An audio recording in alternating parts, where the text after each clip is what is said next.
Horror beneath the North Wales Bridge. Are you ready for a wild adventure? Join me as I share a memory that recently resurfaced in my mind.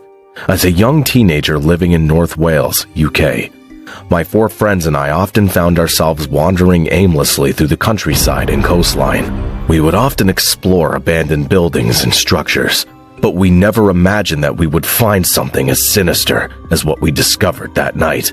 One evening, we were walking along a dual carriageway and train tracks when we noticed a cement bridge that piqued our curiosity. We decided to investigate further and see what lay inside. After a bit of searching, we found a manhole cover that we quietly unbolted. We then descended the ladder into the narrow space that led into the main area of the bridge. As we made our way to the other side, we began to feel claustrophobic. The space was so tight that we had to crawl one by one, and we were constantly rubbing against the cold cement walls. However, we were able to look down through narrow gaps onto the motorway below, which helped keep us calm. Suddenly, one of my friends claimed that they could see an object in the distance at the far end. With hesitation, we agreed to investigate. When we reached the end, we found a single fold-away chair positioned facing a wall. As we got closer to the chair, the stench of blood and decay hit us like a wall.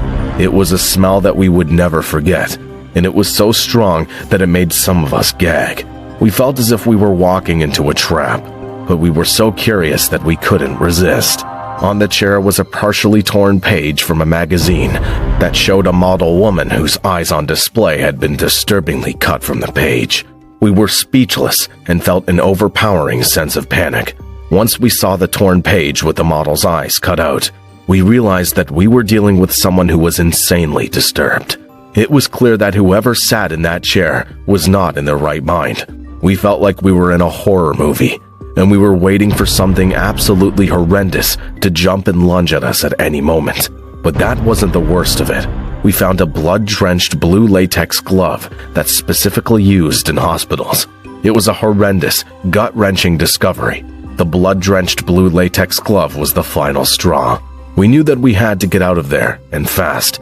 We sprinted towards the ladder and got out of there as fast as humanly possible, smashing our knees and shins against the sharp cement edges that lined the path to the ladder we had entered.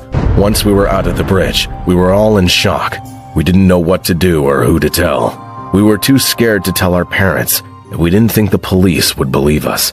We thought we had stumbled upon a murder scene, and we were too afraid to get involved. Once we were out of the bridge, we all collapsed on the ground, gasping for breath. We were all in shock, and we didn't know what to do. We had never encountered anything like this before, and we were too scared to tell anyone. It was surreal to think about the person who climbs down into that bridge and navigates through the darkness to sit facing a wall and do God knows what, that ends up with a surgeon glove full of blood.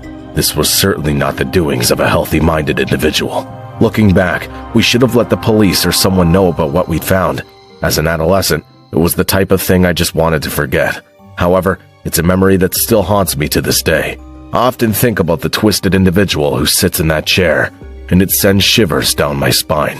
This is what our curiosity cost us, and I don't plan to commit to an adventure anytime soon. It wasn't until years later that we finally mustered the courage to tell our parents what had happened.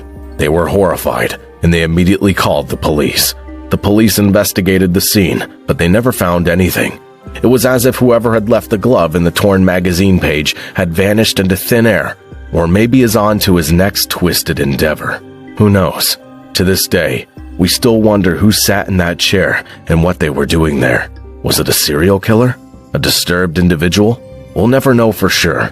All we know is that our curiosity almost cost us our lives, and we'll never forget that night. So, what's your horror story? Have you ever stumbled upon something terrifying like we did?